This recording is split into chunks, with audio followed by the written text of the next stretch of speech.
পর্ব ১ অদৃশ্য স্রোত। চন্দনপুর গ্রামের উত্তর দিকটায় যতবার যাই বুকের ভেতর একটা ভারী অস্বস্তি টের পাই, যেন অজানা কোনো চোখ অন্ধকারের ফাঁক থেকে তাকিয়ে আছে। ধানক্ষেত, তালগাছ আর মাটির রাস্তা ধরে এগোলেই যে পুরনো পুকুরটা দেখা যায়, সেটা শুধু একটা জায়গা নয়, মনে হয় যেন অস্পৃশ্য কোনো ভয় লুকিয়ে আছে, স্তব্ধ হয়ে আছে দশকের পর দশক। বর্ষায়ও তার জল কালো, যেন আকাশের আলো পৌঁছতে পারে না। শীতের সকালে তার চারপাশে কুয়াশা পৌরাণিক কিছুর মতো দাঁড়িয়ে থাকে, একটা টান টান নীরবতা চারদিকে। গ্রামের বাচ্চারা দৌড়াতে দৌড়াতে উচ্ছ্বসিত ছিল, অথচ ওই পথ দেখে এক নিমিষে শান্ত হয়ে যেত। আর বৃদ্ধেরা কাঁপা গলায় বলে, শোনো রে, সন্ধ্যের পরে ওই পথে যাস না। পুকুরটার নাম একসময় ছিল দুগ্ধেশ্বরের পুকুর, কিন্তু এখন গ্রামের মানুষ তাকে আর নিজের জায়গার বলে মনে করে না। এখন সবাই চেনে এক নামে, পিশাচ পুকুর। সন্ধ্যের পরে যেখানে মানুষ গেলে পাতা কাঁপে, সেখানে এই পুকুরের পাশে কোনো শব্দই নেই।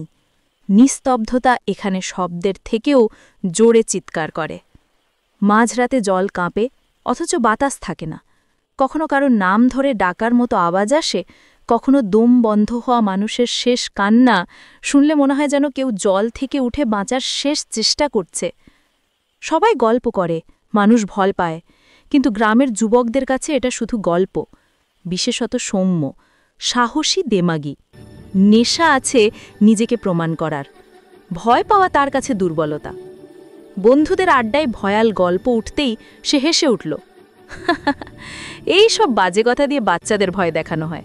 ভূত নেই রে, নেই। তার হাসির মাঝেও আমি অদ্ভুত অস্বস্তি অনুভব করছিলাম।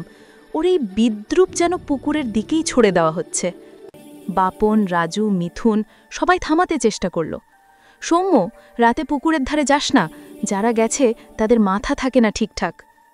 সৌম্যের গলায় কটুকাটু ব্যঙ্গ। আমি গেলে কি করবে? দেখবে ভূত এসে আমাকে নেবে। ওর কথায় শরীর হিম হয়ে গেল, কিন্তু মুখ দিয়ে শব্দ বেরোল না। গা ছমছমে একটা অনুভূতি তখন থেকেই শুরু। সিদ্ধান্ত পাকা, সেই রাতেই সৌম্য যাবে পিশাচ পুকুরে।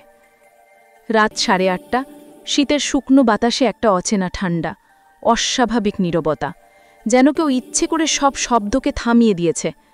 সৌম্য সাইকেল নিয়ে রওনা দিল। ও যেন রোমাঞ্চের নেশায় মাতাল। আমি দূর থেকেই তাকিয়েছিলাম, কিন্তু পা নড়ল না। কোথাও একটা ভয় মনে টান দিচ্ছিল, চাইলেও মুখে আনতে পারছিলাম না। পুকুরের কাছে পৌঁছে সৌম্য সাইকেল নামিয়ে সিঁড়িতে গিয়ে বসল। চাঁদের আলো কুয়াশায় চেপে গেছে, অস্পষ্ট আলো। পুকুরের জলে ছোট ছোট ঢেন উঠছে, কিন্তু বাতাস নেই। আমার কল্পনাতেও শরীর ঠান্ডা হয়ে উঠল। ওর বুকের মধ্যে তখনও দেমাগ, অথচ হালকা টান ও নিজেও গোপন করতে পারছিল না। 5 মিনিট, ব্যাঙের দাগ, মশার শব্দ, তারপর ধীরে ধীরে সব বন্ধ। হঠাৎ সব নীরব, একটা নিস্তব্ধতা যা গা শিউরে দেয়, যা শরীরের ভেতর ঢুকে হাড় পর্যন্ত জমিয়ে দেয়। সৌম্য হালকা কণ্ঠে ডাকল, কই, ভূত কোথায়? ওর গলায় আত্মবিশ্বাস থাকলেও আমি কল্পনাতেও স্পষ্ট শুনলাম গলার নিচে অস্থিরতার কাঁপুনি। তারপর সৌম্য, একটা শব্দ, নরম, শীতল, ভয়ানক ধীরে উচ্চারণ করা নাম। যেন কারো ঠোঁট নেই, শুধু কণ্ঠ আছে। সৌম্য চমকে উঠল, চারদিকে তাকালো, কেউ নেই, কিন্তু শব্দ আবার, সৌম্য, জলে আয়। এইবার শব্দটা সরাসরি পুকুরের জল থেকে। আমি যেন দূর থেকে দেখতে পেলাম জলের উপর কুয়াশা ঘনীভূত হয়ে একটা নারীর ছায়া গড়ে উঠছে।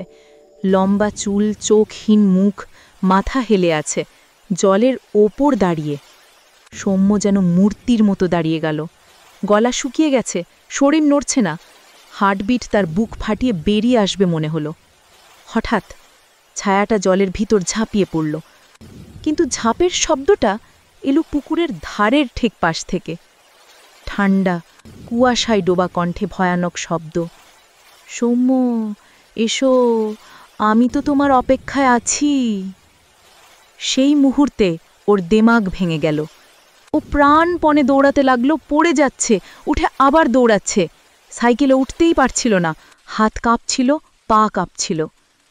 সেই রাতে ভেবেছিলাম ঘটনাটা এখানেই শেষ, কিন্তু পিশাচ পুকুর ভালোবাসলে মুক্তি দেয় না। রাত 1:30, সবাই ঘুমিয়ে গেছে। সৌম্য বাড়িতে একা।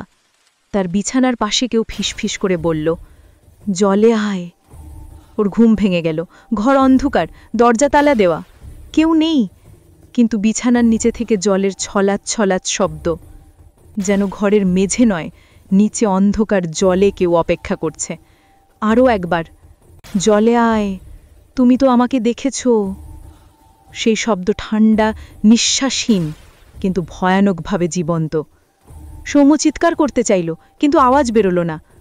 আতঙ্কে জমে থাকা শরীরের দিকে ভেজা, বরফ ঠান্ডা একটা হাতের মতো কিছু স্পর্শ করল। ওর পায়ের তলা জমে গেল, শির দ্বারা বরফ। সকালে যখন লোকজন ওর বাড়িতে গেল, সৌম্য আর আগের মতো ছিল না। চোখ লাল, মুখে আতঙ্ক, কাঁপাকাঁপি নিঃশ্বাস। সারা রাত ঘুমায়নি, বসে থেকেছে নিস্তব্ধে। জিজ্ঞেস করা হলে শুধু একটা কথাই বলল, ও আমাকে চিনে। আর তখনই বুঝলাম, এটা শুধু ভয় না, এটা